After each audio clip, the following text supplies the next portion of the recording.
Gabe, thank you so much for the question about the knight. A lot of people have a difficult time with it. When I get into trouble, I look to the knight to get me out of trouble fast that I got into it. So I'm going to show you some great tricks with it to make it much more effective for you. First, we're going to talk about the knight. The knight is not the most powerful piece that we have, but when I get into trouble, I look to the knight to get me out of trouble faster than I got into it. The reason is because it moves in such an unusual manner. Now, we want to compare it directly to a bishop because they're both worth 3 points. Now, the bishop, keep in mind, your bishop either starts in a light color or a dark color, and then they're committed to that to the entire game. So the bishop, even though it moves very fast and it's a long-range piece, it can only hit, guess what, 50% of the board. We have 64 squares. My dark bishop can only hit 32 squares, the dark ones, or my light squared bishop can only hit the 32 white. But a knight, even though it moves more slowly, changes the colors. So it can hit all 64 squares. Very important, especially when we get later into the game. Keep in mind that a knight, when it's in the center of the board, can hit 8 squares. Most books and most teachers will tell you it moves like an L, but I want you to visualize the starburst. So wherever we move, that starburst comes with us. And you can see how powerful, that knight is. Hey, I missed one. Pardon me, there we go. That was pretty funny. So you're able to do this starburst. Also keeping in mind when you get close to the edge of the board, you're only hitting 4 squares, or in a worst case, you're in a corner and you're only hitting 2. So that's not very powerful, but you want to think of your knight, again, in a starburst mode.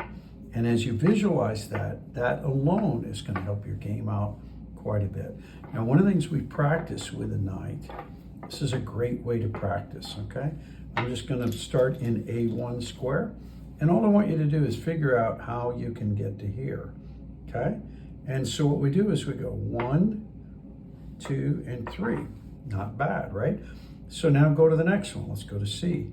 1, 2, and 3, which is why I put these pawns here, because they get in your way. When we want to go to this next one, 1, 2, hey, I can't use the same pattern that I did before.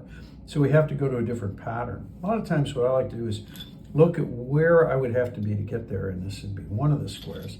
So if I go up and over and back, that makes sense, right?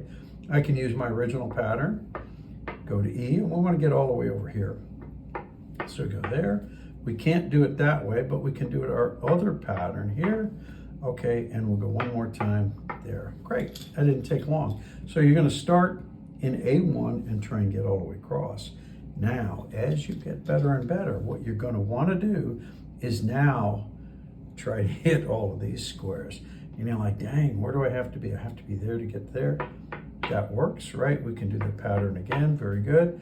And we want to get there, but we can't, well, we can still use our same pattern there, right? How about that? But now that pawn got in my way, right? I want to get to this, which I could go to here. So how about this? We'll go back and do that. We can do that again. We can go, we want to get to there, so we got to get here. If this all makes sense, this is going to make, we want to get there. So if we go here, right, and we're going to do that again to go there. But what your objective is now to go all the way across the entire board and get all the way to A8. Once you do that, your first time you do it, you're probably going to want to take about 30 minutes, maybe even 15 when you get good. When you can do it under 15 minutes, you're doing really nicely. Then you work it down to 10, you work it down to 5. And I have some of my students can do it all the way across the board in less than 60 seconds. That's crazy. But what you're going to find is that your game is going to become much better because you're going to see things that the knight is able to do that you weren't seeing before. Most people have a hard time with the knight.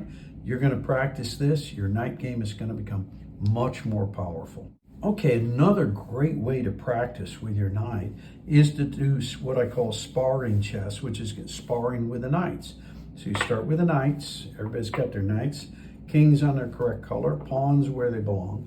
The only objective is to get, first one to get a pawn to the other end of the board, then the game's over. But this forces you to work with your knights and become more efficient with them.